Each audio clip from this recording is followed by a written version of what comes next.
오늘은 요한 3서 1장 1절에서 8절까지 말씀입니다. 오늘 우리가 보게 되는 요한 3서 역시 이 키워드는 진리와 사랑입니다. 요한 1서도 요한 2서도 요한 3서도 읽다 보면 사랑이라고 하는 내용과 또 그 사랑이 진리 안에서 흘러가고 있다라고 하는 것을 알게 되는데요.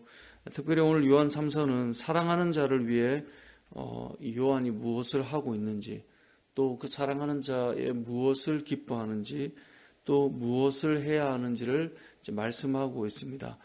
본문 1절을 보니까 장로인 나는, 그러니까 교회에서 항상 엘더가 되고 리더가 되고 섬기는 자리에 있는 자들이 움직이고 있음을 보여줍니다. 그러니까 장로인 나는 이러이러한 자에게 편지하노라. 그러니까 누가 섬기고 누가 움직이고 있는가가 보여지죠. 세상에서는 윗사람을 위해서 아랫사람들이 막 움직이잖아요. 근데 교회 공동체를 보면 믿음의 사람을 위해서 엘더들이 막 움직이고 있는 것이 보입니다. 그러니까 이게 좀 다르다고 생각합니다. 세상의 글들을 보면 대표들을 위해, 위에 있는 자들을 위해, 어르신들을 위해 무엇을 하고 있는지가 막 기록되고 있다면 오늘 본문처럼 성경을 잘 읽어보면 사도들이나 제자들이나 장로들이나 또 섬기는 모든 자들이 그들이 움직여서 하나님 나라를 이루어가고 있는 것을 우리가 알 수 있죠. 그래서 오늘 본문 1절도 보면 장로인 나는 뭔가 대접받는 것이 아니라 이 사도는 사랑하는 자에게 지금 편지를 하고 있습니다. 자, 2절에 보니까 그 편지의 내용이 무엇입니까? 사랑하는 자여, 내 영혼이 잘됨 같이 내가 범사에 잘되고 강건하기를 내가 뭐합니까? 간구하노라 라고 되어 있습니다. 사랑하는 자를 위해서 무엇을 하고 있습니까? 간구하고 있다는 겁니다. 여기 내용이 참 좋아서 많은 이들이 이 구절을 좋아하는데 이 내용을 뭐 하고 있느냐? 간구하고 있는 거예요. 그러니까 결국 보면 성도는 누군가를 위해서 사랑하게 되면 기도하게 된다라고 하는 것을 알 수 있는 대목입니다. 사랑하는 자여, 그럼 무엇을 기도합니까? 내 영혼이 잘됨 같이 범사에 잘되고 강건하기를 원한다. 그러니까 이 기도의 영역이 한 영역은 영혼이죠. 영혼이 잘되는 것. 두 번째 뭐예요? 모든 일이에요. 그리고 세 번째 뭐예요? 육체의 건강이에요. 어찌 보면 이 2절에 나오는 이 기도에 담긴 것은 한 구절이지만 전체를 다 포함해요. 한 사람의 영혼, 그리고 그 사람의 육체의 강건함, 그리고 그 사람이 하는 모든 일, 이 모든 것을 위해서 이 세 가지로 다 통틀어서 포함할 수 있죠. 이것을 위해서 내가 간구한다라고 되어 있습니다. 우리도 누군가를 사랑한다면 이 모든 것을 놓고 기도할 수 있는 사람이 되어줘야 할 것입니다. 또 한 가지는 이 사랑하는 자로 인하여서 기뻐하는 내용이 3절 4절에 나옵니다. 자, 우리가 이렇게 기도했으면 너에 대해서 어떤 이야기를 들을 때 무엇이 기쁘겠습니까? 와, 내가 이렇게 기도했는데 하나님께서 이렇게 기도 응답을 해주셔서 내가 너무나 기뻐. 보통 이렇게 나가지 않겠습니까? 내가 당신을 사랑하고 당신을 위해서 이러이러한 기도를 했는데 들어보니 기도 응답이 된 것 같아 너무나 기쁩니다. 이제 이렇게 흘러가야 될 것 같은데 3절에 보면 형제들이 와서 내게 있는 진리를 증언하되 너가 진리 안에서 행한다 하니 내가 심히 기뻐하노라. 그러니까 요한이 기뻐했던 것은 그 사랑하는 자를 위해 기도하는 내용은 이것이지만 그가 기뻐했던 내용은 진리 안에서 행하고 있다라고 하는 것이 요한에게 너무나 기뻤다는 거예요. 4절에도 보면 내가 내 자녀들이 진리 안에서 행한다함을 듣는 것보다 더 기쁜 일이 없다는 거예요. 기도는 무엇입니까?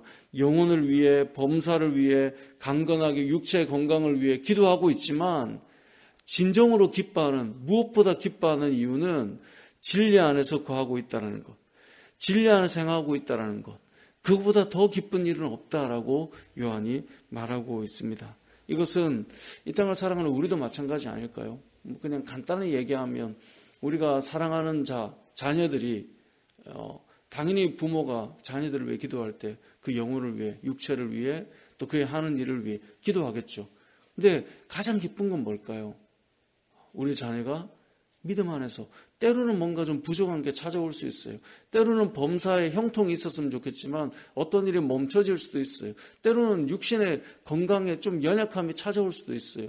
때로는 영혼에 뭔가 그 아픔과 상처가 찾아올 수도 있어요. 하지만 그것 때문에 모든 걸 기뻐하는 게 아니에요. 상처가 있기도 하고 어려움이 있기도 하고 때로는 아픔이 있기도 하고 그래도 정말 기뻐하는 것은 이 아이가, 내 사랑하는 자녀가 하나님 안에서 그럼에도 불구하고 믿음의 길을 걸어간다? 부모의 입장에 얼마나 기쁨이겠습니까?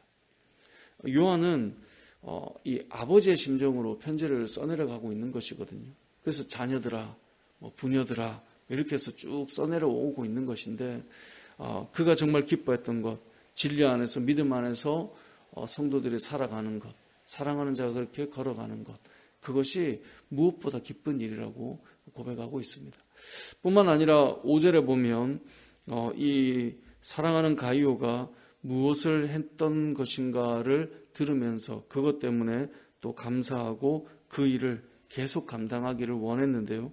무엇을 하였습니까? 5절에 보니까 사랑하는 자여 내가 무엇이든지 형제 곧 나그네 된 자들에게 행하는 것은 신실한 일이니, 그러니까 나그네 된 자를 영접하였습니다. 그런데 이 나그네 된 자들이 단순히 길을 지나가는 자들이 아니라 6절에 보면 7절에 보면 그들은 주의 이름으로 복음을 전하던 순회 전도자들이었다라고 하는 것을 알 수 있습니다. 7절에 보면 그들이 주의 이름을 위하여 나가서 이방인에게 아무것도 받지 않고 주의 복음을 전하는 자였다는 거죠. 그래서 이들을 위해서 우리가 영접하고 섬겨주는 것 너무나 귀한 일이다라고 말하고 있습니다. 교회는 늘 나그네를 대접하는 자들이 되어야 됩니다. 나그네라 하면 우리에게 이후에 뭔가를 갚을 수 있는 사람들을 말하는 게 아닙니다. 지금 당장 목이 말라 들어온 자에게 물을 한 그릇 떠줄 때 다음에 이거 갚아주십시오 라고 말하지 않을 수 있는, 또 그렇게 말할 수도 없는 지나가는 자들을 섬기고 돕는 것이 교회의 역할입니다. 그런데 오늘 본문은 그러한 통칭적인 나그네를 넘어서 어떤 자들이요? 전도자들이요. 주의 복음을 전하는 자들이요. 순회 사역자들이요. 세상으로 나가서 주의 복음을 전하는 자들. 그들이 그 일을 할 때 당시에 재정적으로 어렵고 힘겨운 자들을 섬기고 돕는 것. 그것 역시 복음에 동참하는 일이고 너무나 귀한 일이며 그 일을 마땅히 계속해서 감당해야 된다라고 지금 말씀하고 있는 것입니다. 이 땅을 살아가는 우리도 마찬가지입니다. 요즘에는 재정적으로나 구조적으로 주의 복음을 전하는 일을 위해서 체계적으로 잘 그 사역들을 할 수 있도록 선교사님들이나 또 목회자들이나 또 여러 사역자들을 구조적으로 도와야 된다라고 하는 것들이 세워져 가고 있지만 그럼에도 불구하고 주의 일을 위해서 섬기는 자들을 돕는 것, 그것이 복음에 동참하는 것이다라고 하는 것을 우리가 잘 알고 있지 않습니까? 그래서 선교사님들에 대해서 우리가 이야기할 때 이 보내는 선교사가 있는 것이고 또 보냄받아 나가는 선교사가 있는 것이라고 이야기하잖아요. 그래서 우리가 그들을 재정적으로 돕는 것도 실제로 사역에 동참하는 것이다. 이런 이야기를 하는 것인데 오늘 본문의 내용이 바로 그것입니다. 주의 일을 위하여, 주의 복음을 위하여 섬기는 자들을 기꺼이 대접하는 것. 이것을 단순히 어디 멀리 선교지로 나가는 선교사만으로 생각할 것이 아니라 저는 교회 공동체 안으로 들어와도 틀리지 않다고 생각합니다. 목회라는 목회자도 포함되겠지만 교회 안에서 주의 복음을 전하고 헌신해서 생명을 구원하기 위해서 전도하는 열심인 자들도 있잖아요. 그들을 위해서 수고하고 애쓰는 그 열심을 또 같이 동참함으로 뭔가 전도할 때, 애쓸 때, 누군가에 찾아갈 때 같이 돕고 격려하고 위로하고 그를 감당하는 것, 당연히 믿음의 사람들이 감당해야 될 몫이다라고 말하는 것입니다. 왜냐하면 나는 혼자 앉아서 아무것도 하지 않은 채 그냥 머물러 있는 것이 아니라 누군가가 그 길을 떠날 때, 누군가가 그 사람을 만날 때, 그래? 그럼 내가 그때 이런 것 좀 준비해 볼 테니 같이 좀 가서 그걸 해보면 좋겠어. 이것이 다 이 안에 포함되어 있는 것입니다. 말씀을 정리해 보겠습니다. 오늘 본문은 사랑하는 가이오, 곧 내가 참으로 사랑하는 자에게 편지한다라고 요한이 말합니다. 앞서 말한 대로 성경에는 항상 엘더들이 또 주님부터 시작해서 제자들이, 리더들이, 사도들이 그들이 움직이는 이야기로 기록되어 있고, 그 내용이 무엇인가? 사랑하는 자를 위해서 뭐 한다고요? 기도한다라는 것. 또 사랑하는 자가 진리 안에서 행한다는 것이 가장 기쁨이 된다는 것. 또한 사랑하는 자가 정말 주를 위해서, 복음을 위해서 섬기는 자들을 섬길 때 그것이 너무나 기쁜 일이고 마땅한 일이며 그 일을 지속적으로 하라라고 말씀하고 있는 것이 우리에게 주시는 말씀으로 알아서 우리 역시 사랑하는 교회 공동체와 또 우리가 만나는 자들을 위해 끊임없이 기도하고 또 그들이 진리 안에서 행할 수 있도록 함께 위로하고 격려하며 또 주의 복음을 향해 나아가는 자들을 기꺼이 섬기며 살아가는 저와 여러분의 삶이 되시길 주님의 이름으로 축복합니다. 아멘.